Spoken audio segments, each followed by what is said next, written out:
So for those of you that don't know, I actually started out as a natural product chemist. And for those that might be familiar, because I think you do versions of this here, but maybe not pure drug discovery in the pure sense of the word, I want to remind everyone what this process has historically looked like. And the reason we like natural products are that they serve as the basis for a lot of drugs that we still currently use, including antibiotics, anti-cancer drugs. They still form the warheads if you're using ADCs, like antibody drug conjugates. So they're really important molecules. But, we've been looking at these things for probably almost 100 years, with, penicillin being a famous example. But it's been really driven by luck. So you would take your favorite biological sample from the environment. You could plate it out on these isolation plates, and you get lots of bacteria growing. If you're going after really slow growing actinomycetes, you might keep these environmental isolation plates for months to get those really slow growers growing. Once you purify your colonies, you're going to scale up fermentation. It's really common to go straight into a liter. You'll do an extraction, you get your crude extract. Almost always there's some version of fractionation, whether you're using an SPE or some sort of LCMS based. Some people like to further fractionate, and maybe you can do a little bit of what we like to call dereplication, or the process of identification, or discovering the known unknowns, whatever your favorite version of that word is. And then, when you're like, okay, it's an unknown, let's go ahead, scale up and do some NMR and figure out what the 2D structure is. At the end of the day, this is really time consuming. And I think largely that this process is based on luck. What have you cultured here? Does it have anything new? Is a major reason I think industry has basically abandoned this entire pipeline. There are still a couple companies, but they're few and far between. Basically there was a time period where Pfizer was buying everything and then closing everything. And as a controversial estimate, when I was a postdoc in Peter's lab, he had Don do a little estimate for one of the structures that Don had solved that basically took 355 days. And when you take into account materials and personnel, it cost $86,000. And if we inflation adjust, that would basically be $100,000 for a new compound that turned out to actually not be that active and was actually just an analog of another compound. So I think what you can ask yourself is this economical? And is this what we should be doing? And I think this also addresses why industry has abandoned this. Because, that would just be here is the structure, not even accounting for any of future clinical trials that would actually be needed. So I think this highlights that this is a problem. And I will also say that contributing to this problem is that we have a high rate of rediscovery. So everyone continues to go after their favorite organisms, which tend to produce the same things. And so again, highlighting how lucky this is an example of an environmental isolation plate. And this is my interactive portion of this talk. Which microbe or microbes would you pick and why? I like the yellow one. Okay. The shiny one. This one? Okay, so you're picking this one for this plate. What about anyone else? One of them. All of them? Okay, but then you're going to have to do all that for all of them. Okay, right. So this highlights that all of us probably have a different answer because we have different preferences. And this highlights how fortuitous this process has been. So there hasn't been a lot of information going into this. And I will say with how cheap it's gotten to sequence, a lot of people still do sequencing. But just because a gene is there, it doesn't tell you if the gene is on, it doesn't tell you what the product is. We're not at the point where we can go from pure looking at a genome to be this is obviously the product it makes. We're not there yet. So how do we do this better? So when I showed up at UIC, I was actually, to my collaborator, Brian, because this is one of the plates from his lab, I was there is actually a smarter way to do this. You can do protein profiling using MALDI-TOFs. And that is an FDA-approved workflow. So, with these little benchtop MALDIs, and then in theory, any MALDI can do this. This is something that's robust, so robust that it's FDA approved, but it is kind of expensive. And these databases for biotyping really are limited to pathogenic bacteria. So there were no, at that time, and I still think there are no environmental isolates, which is what we really cared about in these databases. So we're why don't we just riff off this anyway? And then bringing in my experience as a natural product chemist, I was actually, we should also be looking at the small molecules instead of just the proteins. because that might give us a feel for what these microbes straight off these petri dishes can actually produce. Because at the end of the day, if we have to isolate new compounds, you kind of want to know that it's like a gene cluster that's already on. Because if the gene cluster is cryptic or silent, just because there's a gene there, you don't get a product. So I think the nice thing is we're measuring actual products straight from these petri dishes. So we did this, and it turns out you can basically still follow the multi-biotyping workflow where we take and I will say we do purify the isolates. So we don't want co-culture interactions. Like that makes it really hard to figure out like whose proteins are whose, because that gives us taxonomy. So we do purify isolates, scrape them onto a multi-target plate, and then basically just add formic acid and matrix. And for, I would say 90% of the bacteria we work with, this works just fine. If it's highly mucoid, that's semi-problematic, and we have an alternative form of lysis. And if it's a fungi, you have to do a totally different process, which I'll freely admit now, because their cell walls are so tough. And again, this is cool because you can just put these things into the multi-target plate or into the MALDI. I think a lot of people here appreciate how MALDI works. So we do use a matrix, and that once we irradiate with a laser, we turn these things into ions, and those go into the mass spectrometer. So it's very simple. And so again, this is like one of the early examples to show that this actually works. So this is again a real isolation plate. And I think going back to what we said earlier, like, do you want to pick all of these, orange or yellow colonies? Like that becomes the question, because if you have a graduate student, they have to graduate in 5 years, and you don't want to spend $100,000 for every compound that they have to isolate. How do you make this informed decision? So the first thing we do is we measure these protein profiles, and we 16S verified all of these. So the pseudo dendrogram is what we like to call this, because it's not a real dendrogram based on genes. These are the measured proteins. It does split out really well based on what we matched with 16S. And then we do these things called metabolite association networks. So we basically gather the protein profiles in the MALDI, flip the instrument, and then just measure the small molecules. So same metrics, we don't have to change anything. And what you're looking at here, the larger nodes would be the colonies, and then the smaller nodes would be unique features that we measured in the small molecule spectrum. And then the lines between them would be if there's connections. So like shared metabolites or features across different colonies. And so looking at this, like the way we would interpret this, and I will say we have a subtraction algorithm to get rid of the media. So that's kind of important to this too, because you might be like, that's not so many nodes, but we do subtract out the media from the agar itself.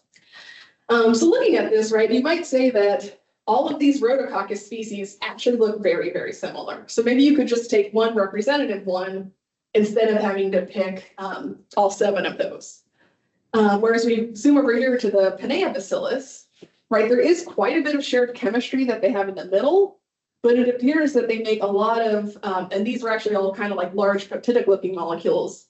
They do have unique subsets that the other one is not making. So if you were going to try to do drug discovery, you would probably actually want to move both Panea bacillus forward and then just take one of these. Then the Enterococcus and bacillus in this case are probably just contaminants. So I think this is nice because it actually gives you data so that you can make a decision rather than just being like, which of these orange ones do I pick, or do I pick 7 or 8? Like in this case, you probably want to take both 7 and 8 based on what we were able to measure here. And so if anyone is interested in how this works, it is now all online, so you can scan the QR code if you so choose, or you can scan it later if you watch this back. But this is all moved to GNPS2 under Ming's purview, and this is like a fun little analysis tool. Then we'll come back again if you didn't get a chance to do that. And again, we're really just kind of riffing on the protein side, how Biotyper works. So we're binning protein spectra and then just doing cosine similarity scoring. And our database now has over 1,000 strains in it that we've curated between 2 different labs. And we're actively still adding stuff that we've gotten from NASA and a couple other sources. So if you have strains that you'd like to contribute, we're collecting everything now for this first paper. So we would love if you have these protein spectra to share them because it's still actively growing. And then again, for the small molecules, We're doing these metabolite association networks, and all of this can occur in that platform. And so this worked really well, but I think after we worked on this for about 5 years, we still kind of came down to the fact that I think databases are only as powerful as the stuff you put into them. And so even though this really reduced the taxonomic redundancy in Brian's natural product libraries, so, we went from having to collect 300 strains down to like 70. So like that's a huge reduction in like power needed to get through these things. But we were still coming to the point where even though we had these unique taxonomy, we were still kind of finding some of the same redundant chemistry. So I think the MS1 metabolite profiles are really powerful, but they obviously don't give you full information about what are the actual compounds that you might be trying to find. And so that's where like we needed to be like, how do we get more information? And this is also kind of when I moved. And so, I think everyone can appreciate that we really like tandem mass spectrometry because it ends up being fingerprints for these compounds. And GMPS is a really powerful tool that I think is pretty much around to stay. That Peter Dorstein I worked on this when I was a postdoc. And it has become this huge repository of natural product MSMS data that we were able to utilize. And so the cool thing with the move was we got a timsTOF flex, which we nicknamed Thor. And so this now allows us to gather that MSMS data in theory for how do we get more information from these single colonies to try to prioritize even further.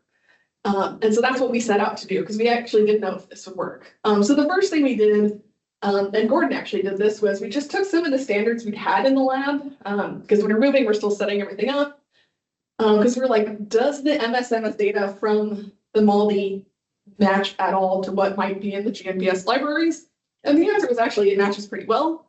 And as you all may appreciate that, I think with the MALDI, it took us a while to figure out that we needed a lot less collision energy compared to what we've been gathering for our LC side, like ESI side of things. So I think that was a little bit of a learning curve, but that the data could match. So if we could figure out how to consistently collect this data, then we might have a chance of gathering this directly from these colonies.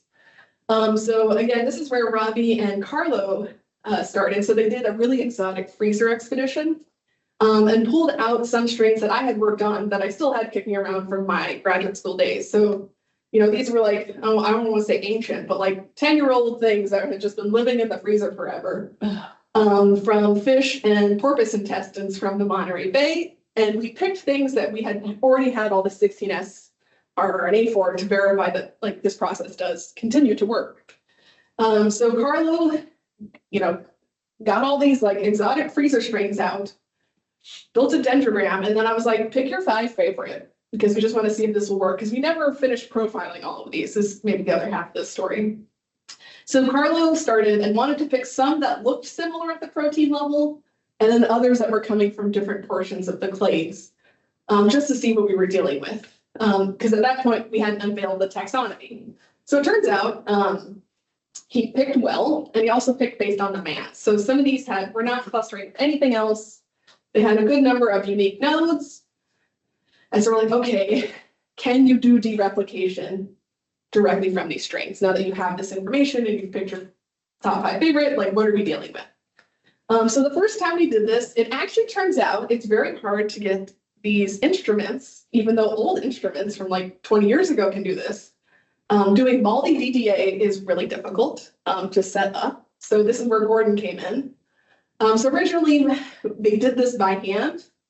So it's a really small network because we're still working out how to actually get the instrument to gather this data.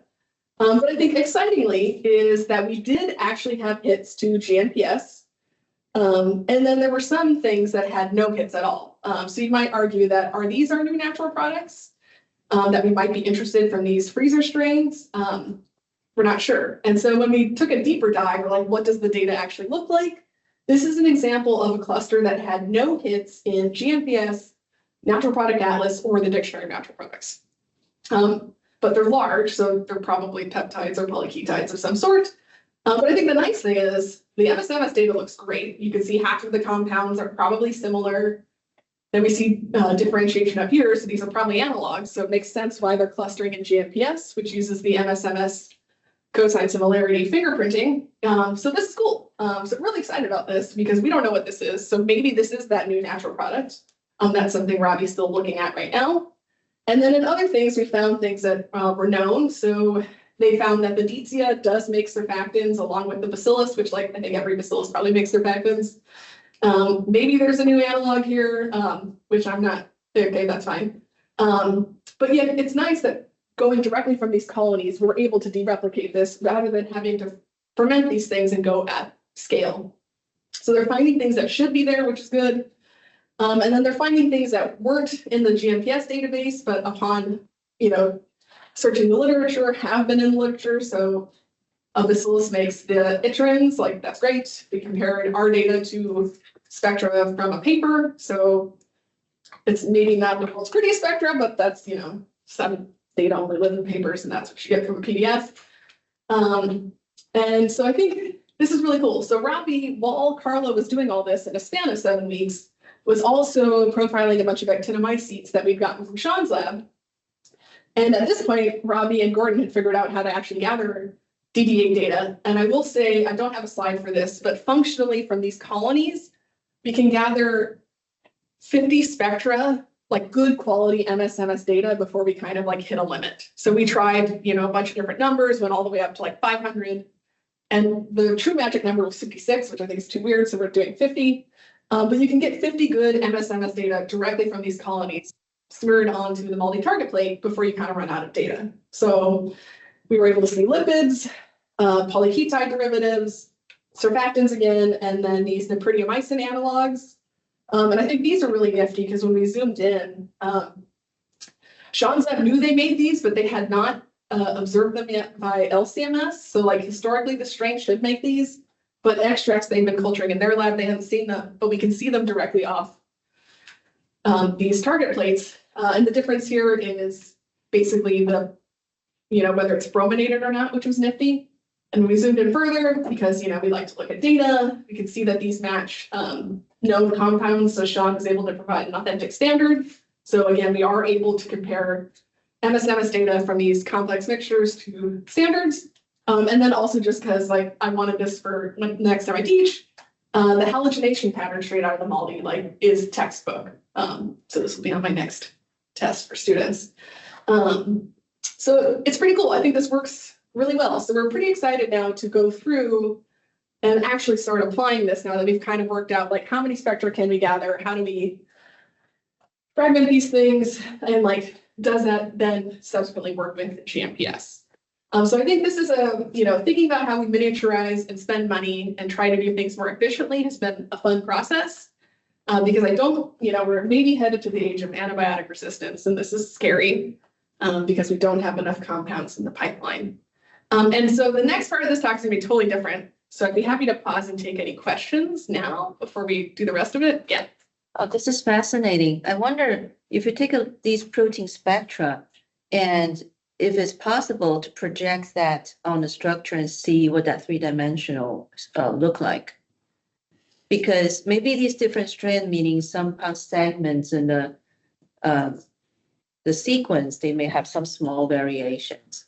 Yeah. Maybe that would help provide some kind of visualizing what that means. Yeah, I think they probably do. And I think the thing that we always kind of come back to, because someone asked if we could do the protein MSMS or try to figure out like where the actual differences are.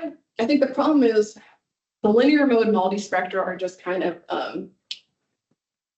they're not well resolved. So like we are still binning them, but it's like not as accurate as other forms of like proteomics. So I think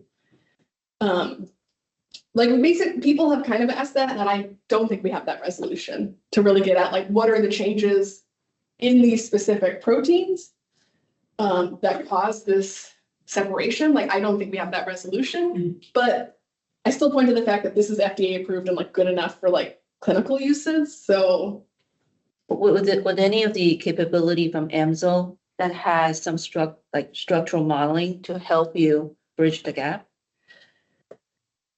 Maybe. I don't know. Because I think we've kind of kicked around like not to pick on Chris, but I think you guys had asked about this a while ago. Like, I don't know if a different analyzer could do a better job of the proteins.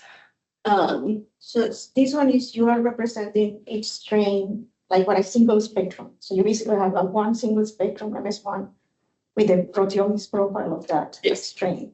Okay. Yeah. We could do a mobility. Yeah. Did you guys try any? I mean, I know that's on the proteomics side, but what about on the metabolomics? Have you started to use the TIMS at all?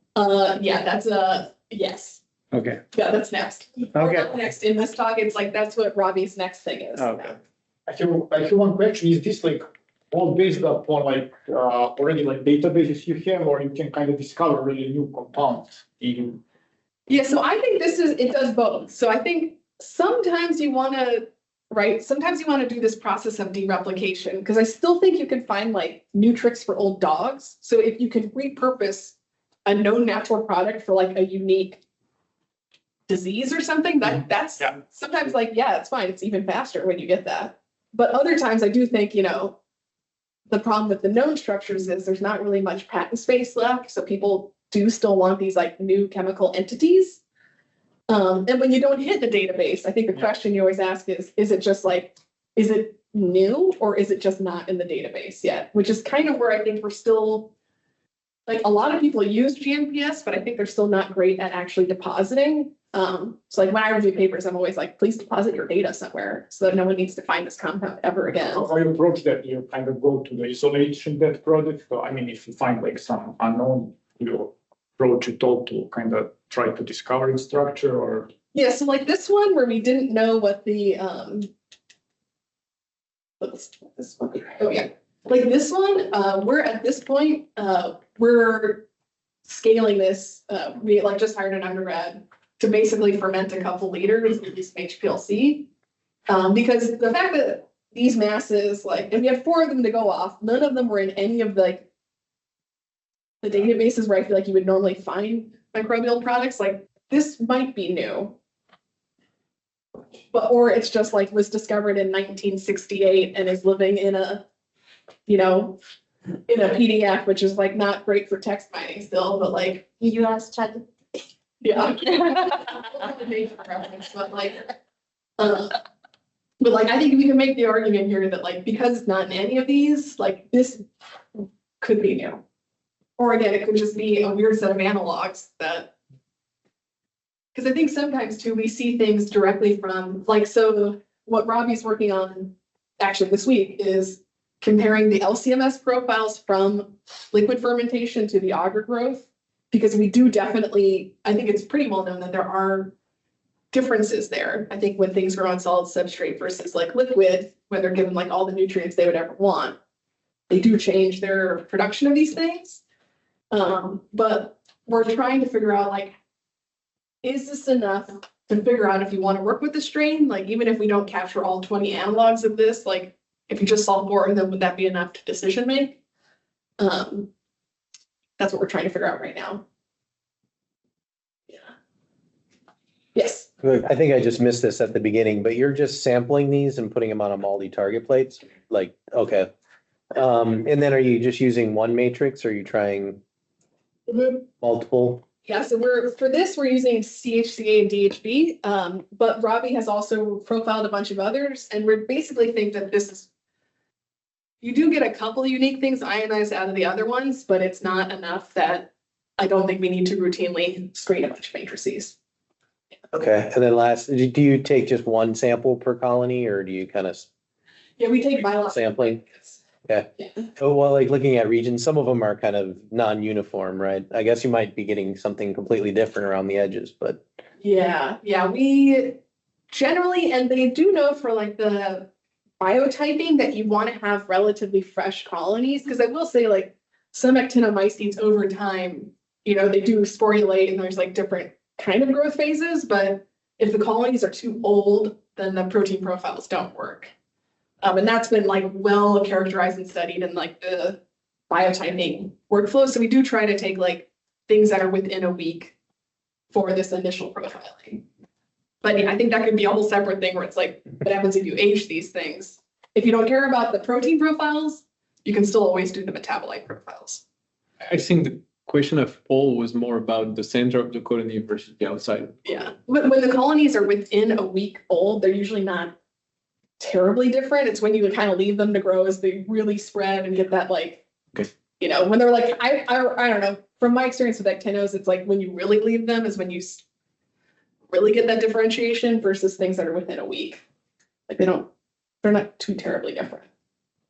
And you analyze everything then in positive model of all metabolites, right? Yeah, and we did try again some of the negative mode matrices in negative mode, but at least in this first pass, knowing that we don't get as many spectra as we do for the LCMS networks, like this was comprehensive enough.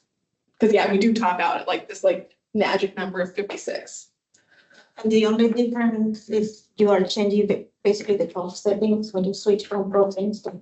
So yeah, actually this one, we still do the protein work on the Microflex, and then we just take those plates into the timsTOF. Because the TIMS cannot, to my understanding, not go up to 20 kilodaltons.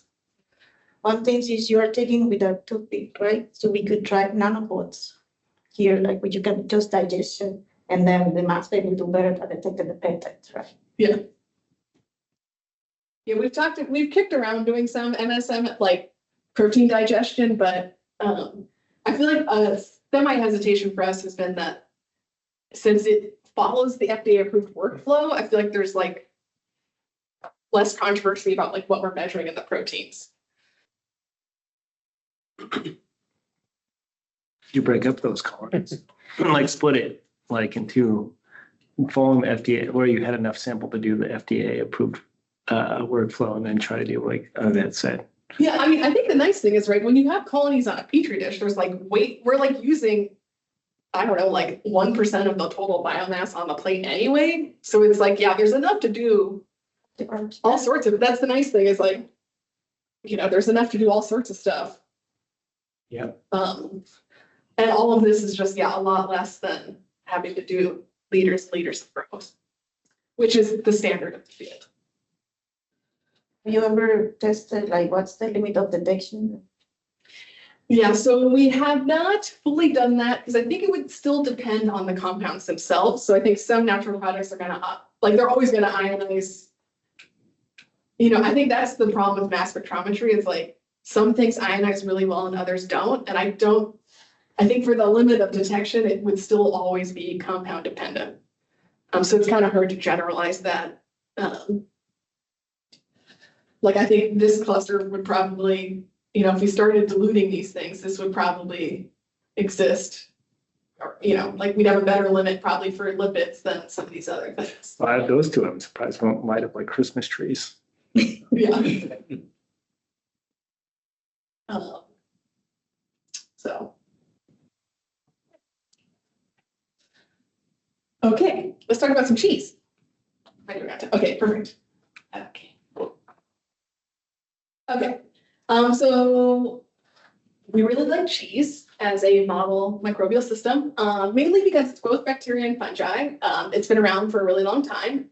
And I would say most cheesemakers, for the most part, don't actually understand what's happening here. So some cheeses, like a brie cheese, do get a heavy inoculation right at the beginning, but others that are left to age, like we don't really know still how the bacteria get there and how they grow correctly over time, like over centuries.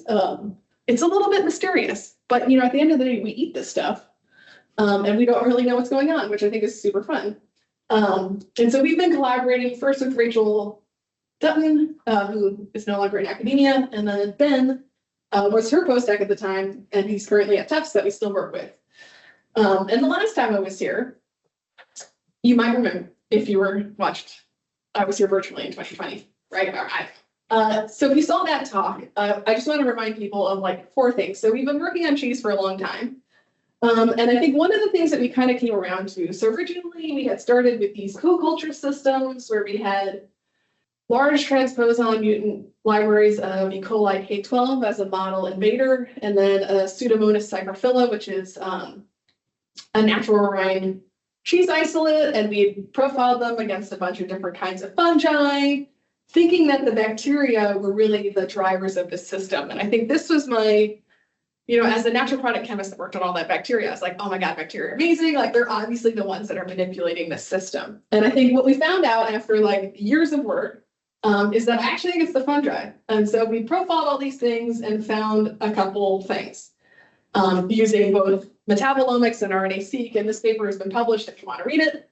But that like largely when you pair different bacteria against all these fungi, like largely the bacteria experience cell wall stress and then Siderophore requirements are altered. And there's a couple other things depending on which fungi, but largely every microbe we screened had this. And then the fungi were basically just chilling. And so we kind of came to the conclusion that the fungi are actually like the really important players in the system, which I think is really interesting because I think fungi in a lot of other systems are overlooked. So a lot of people are like, oh, these actinomycetes, like bacteria are amazing. But we actually think it's the fungi now. Like now that we've studied this system long enough, I really think the fungi are forming like the basis of this system at least. And then it kind of always think about like, well, what else are they doing? Because I think they've kind of been overlooked in a lot of systems. So like before I left Chicago, these were kind of our like takeaway messages. So that the metabolomics of these multi-species cultures was not straightforward. It was actually pretty difficult. And that the combined omics were greater than, you know, you needed all of them. One of them didn't explain everything. And what we noticed was that there was a lot of redundancy of function and synergy in the genome and the metabolome responses. And so what we kind of came down to is there a way to more systematically study this? And then what I'm just going to preview today is we are switching around how we're going to do these experiments. And since we think the fungi are the important part, we're going to be starting to profile, and I can't show you any data for this yet because we don't have it, but we're going to be looking at a specific global regulator across a bunch of different fungal species because that is supposed to turn on. It's supposed to be a master regulator of fungal secondary metabolites. So we want to systematically turn off global regulators in fungi to then see how that impacts the microbial communities as our new approach, because I think just doing these pairwise cultures left us with these learning lessons. So we're going to try to do this more systematically. And so one thing that I'll tell you about today is one of the fungal species that we're going to start working with is Aspergillus. We just call it A-West because this is a long name. So we're looking at fungi that all contain LA-A. And LA-A is this global master regulator that should turn off secondary metabolism or turn it on if it's off. So we want to try to do this to study this more systematically. And we're starting with A-West because there's actually been outbreaks in cheese caves recently. And so A-West is not what you want to find in your cheese cave. And I think one of the interesting things here, so this is like a natural rind that has been infected with A-West. And you can kind of see that A-West has almost like eaten the rind. So it's like made it nude. So it's obviously not doing good things to the bacterial community here, but we think this will be a fun one to start with because like, how is it doing this? We do not know. We just know that it's, when cheesemakers find this, it's not good. So we have a couple A-West isolates from these cheese caves that we're studying with these natural rind communities. And so what Ben's group knows, and kind of where we entered the project was the model community that we're using for this is a Cycrobacter, a Brachybacterium, and a Brevy, and a Staph. So these are a good compilation of natural rind cheese bacteria. Two of these are actinomycetes. And what we found was that there is a temperature dependence for when A-West impacts the total community quality units. So at this 20 degrees C, you can see that A-West is really devastating to these communities. And that's what we're going to try to figure out is what's actually happening here. So what fungal molecules are responsible for this behavior? And is any of this spatially driven? Because again, you can kind of see that wonderful clearing zone on these cheese rinds. So to do this, Carly set up a pretty simple system. So we started with just one bacterium. So we have our fungal spot, and then we've spaced out different bacteria, and we let these grow over time. And something that's a little bit hard to see from these photos that I find super interesting. So you can see the bacteria is changing in color, depending on how close it is to the fungal species, which is cool that, you know, Color change means chemical reactions are happening, right? And then the other thing that we've seen that's really hard to see in these photos is that the fungal spores tend to hop bacterial colonies. So if you leave these long enough, you find higher percentages of the spores on the bacteria. So it's almost like it's a bit of a hunter, if you will, which I thought only myxobacteria did that. So that's just my own. I think that's kind of cool.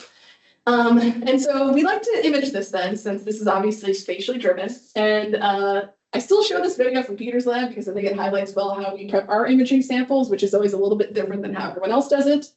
So we grow our bacteria or fungi on these thin Petri or thin agar plates. So this is about 10 milliliters of agar in a standard size Petri dish. So it's thin. So we still grow these things and then physically excise them to put them onto our molding target plates. And that still works really well. We use the little target plates. If we have to sieve, we'll use the big ones and we spray. And for this, we're still seeding with these colonies. So we sieve by just still using these nice sieves from Hogan Tobler. So we put the whole target plate in, we add multi-matrix to the top, and then we just sprinkle over it as if it's like powdered sugar over a cake or something. This is so easy, undergrads can do this, but we just gently shake it until it's nicely evenly coated. And then when it comes out, you'll see it's a nice even coating of matrix on a flat background. And we still see, because some bacteria are very resistant, like if they make too many surfactant-like molecules, they just don't dry well for the spraying. So in this case, we find with fungi especially, I think they like to dig into the agar below them, so they don't spray well. So we still sieve. And then we put these into the multi, gather all the data, define spatial resolutions, take an overall computational average, and that's where the fun comes in, you know, where we're then viewing all these images. I don't think I probably didn't need this slide for this group, but anyway, here we go. So Carly found, because she came from a traditional natural products lab that did a lot of LCMS, so she was really excited to do this project at the start until she realized that like the data was like terribly complex. So, you know, as always, we try to run our controls. We have A West alone. In this case, this is Brachybacterium alone, agar. This is what which I thought was kind of interesting. So she took this entire region and then measured it as regions of interest rather than a single piece, which I thought was kind of interesting. But anyway, so you can see things that are like, obviously, we still get a lot of meteor matrix signals. We have things that are only in the bacterium. And I think some of this signal is even interesting because you can see that the bacterium that are being, I think, probably killed by the fungi make less of whatever this compound is. So that could be interesting in and of its own right. You know, we see things that are obviously fungal produced. So this would be irradiating out of fungi in the control and in the interaction, you know, which is interesting, but maybe not responsible for the activity we're seeing. And then there are other things that are obviously co-culture dependent. So this is a signal that only shows up in the co-culture, same here where we don't see it in the controls. And so for us, these are the kinds of signals that we end up prioritizing. So if things are kind of everywhere or in multiple conditions, we end up not moving forward with those. Like these are what we're trying to prioritize for, you know, trying to figure out what is this fungi doing to these bacteria. But basically at the end, then I was like, okay, Carly, like, what are these things? Can you de-replicate them? And that's where she did this. So, you know, it's a lot of data for someone who's brand new to all this. And so the nice thing that Carly had done in her PhD was actually a lot of genome mining. So we do have all the genomes for these things. So she ended up taking like a combined genomic and metabolomic approach and see if we could kind of combine these things. So what could be anticipated? And so there's a couple things that stood out to her. So one, when she looked at this, she found that the genes for ochratoxin look like they appeared in this. And I will say A West is a known ochratoxin producer, so it was great that we found something that was supposed to be. But when she looked at the metabolome, it actually only looked like ochratoxin B was being produced, which is interesting because ochratoxin A is the more potent mycotoxin. And it's really easy to tell these things apart because one is halogenated, so she should have definitely seen that if it was there. But for whatever reason, this appears to be making ochratoxin B, and again, none of the other analogs, which is kind of interesting. And then it does uniquely, when she went back to query the images, does appear as something that's very specific at the interface. So even though this is not known to be the more potent mycotoxin, it does appear to be at the interface of this interaction. And then the other thing she found by doing LCMS-MS was potentially penicillic acid as being produced when she queried it against the GNPS database. And it does kind of look like it is at the interface, although we have a little bit of a dead spot right here. So she's redoing that imaging. Oh, these are just replicates. These aren't my favorite images, but that's fine. But what we did find is that penicillic acid along with overtoxin A acted synergistically in a mouse model of infection. So what we're interested in testing now are how do these two metabolites potentially contribute, towards this killing effect of the bacteria now that we've potentially identified them out of the fungi. And like long story short, she also found okra indoles, but those don't appear to be doing anything when we've tested them on their own. It's some combination of overtoxin and penicillic acid.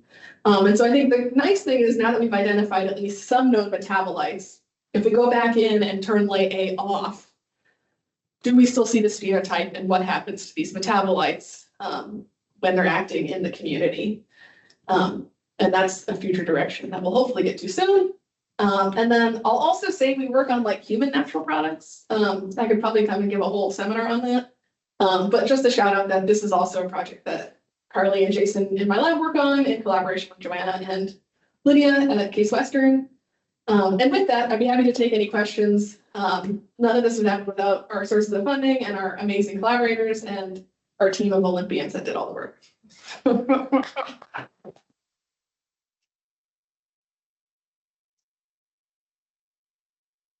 Any more questions? Okay, this is amazing. You mentioned there's a global master switch gene. What is that? Yeah, so in fungi and bacteria, there's a couple of they call them global rate. I think microbiologists name them this. I think it's when you delete them, they just have these large genome-wide effects. And so in this, there's a couple in fungi, but the one that we want to systematically study is LA, and mainly because our collaborator is Nancy Keller, and that's what she wants. She was like, it has to be LA. I was like, okay. But what do they do? Is that a circadian? Because we used to know anything about metabolism. Yeah, the global regulators of secondary metabolite gene clusters. But how it does that, I do not know.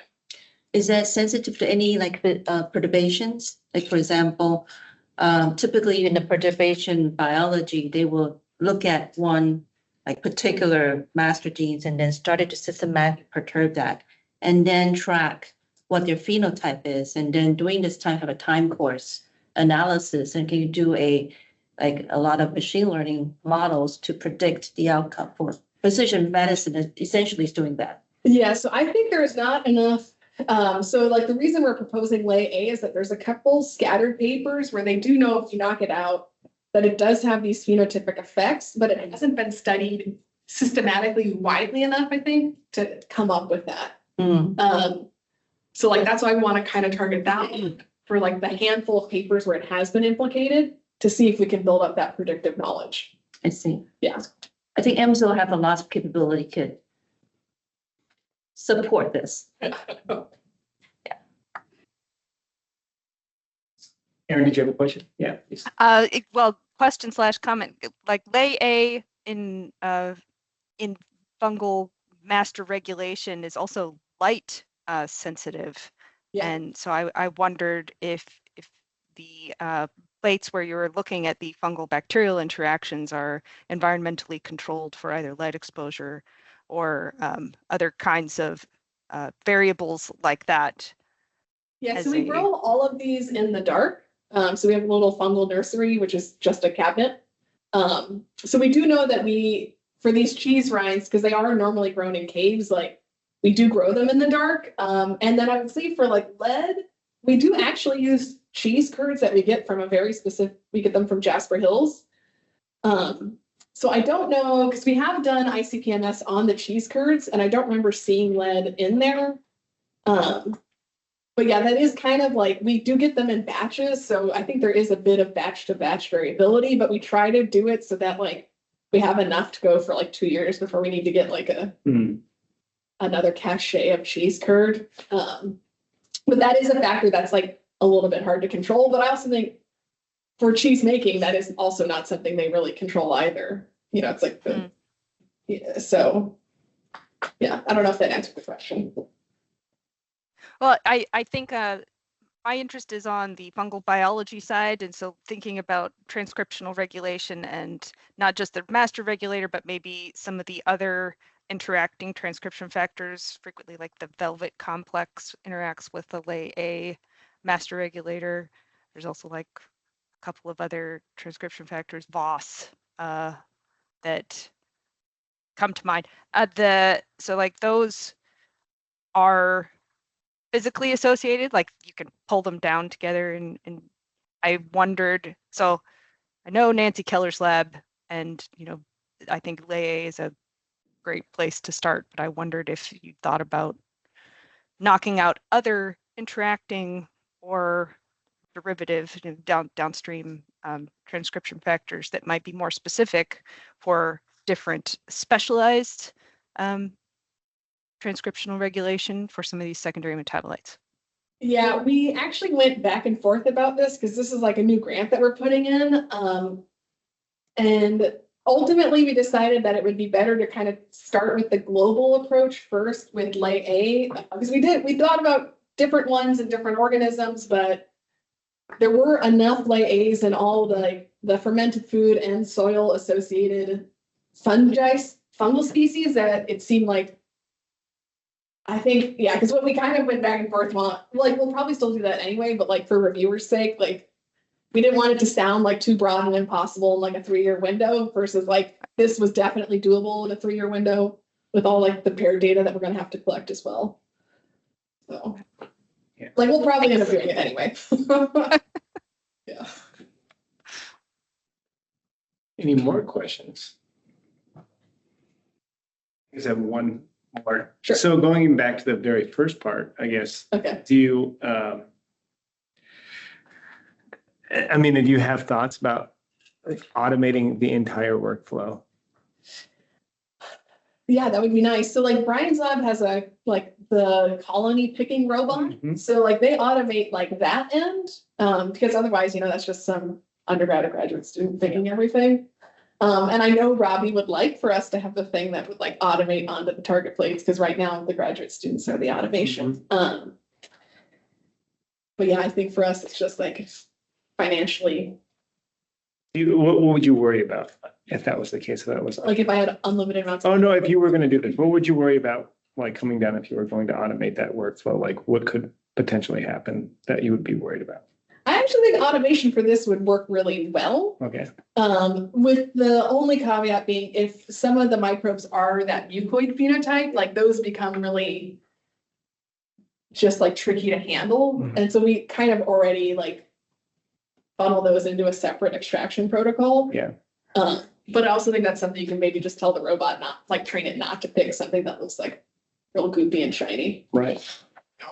Did you have any, also like thinking about that on the databases, you're bringing this up, related to like GMPS and a lot of the ESI and multi stuff? I mean, is there other things that you've seen that maybe we should be looking out for if we were trying to relate data between multi and ESI stuff? I think for us, it's just been that learning lesson of like, we really have had to play with the collision energies because we need a lot less. And I think it's probably related to the fact that it's a totally different ionization mechanism. Like, and I think that was just like a learning lesson where we're blowing everything to smithereens before we realized we just had to turn it way down. Yeah. So I think it's like, you can't, those settings don't just copy over. Like that took a little bit, that was learning.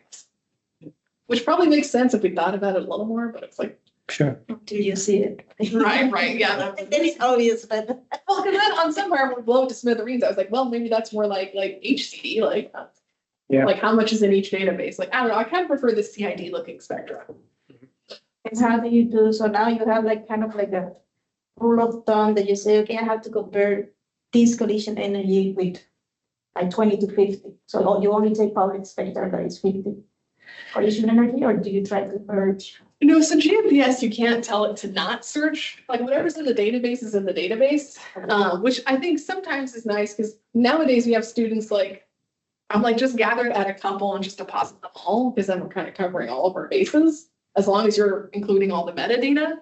I just think there hasn't still been, so even though a lot of people use these databases, I think contribution to the databases remains low. So if people still aren't depositing things, like when anyone sends us a sample, we're like, oh, can you help? I'm like, sure, but I'm gonna put your stuff in the database. Like, that's the caveat if you want my help nowadays. Like no one should have, like we thought, like I have a student that thought she found something really cool and it turns out she isolated fistularin 3, which has been known since like 1950, but it's not in a database because when they reported it in 1982, there were no databases. So anything old we're even finding, we're putting it back into databases because no one should have to do this again.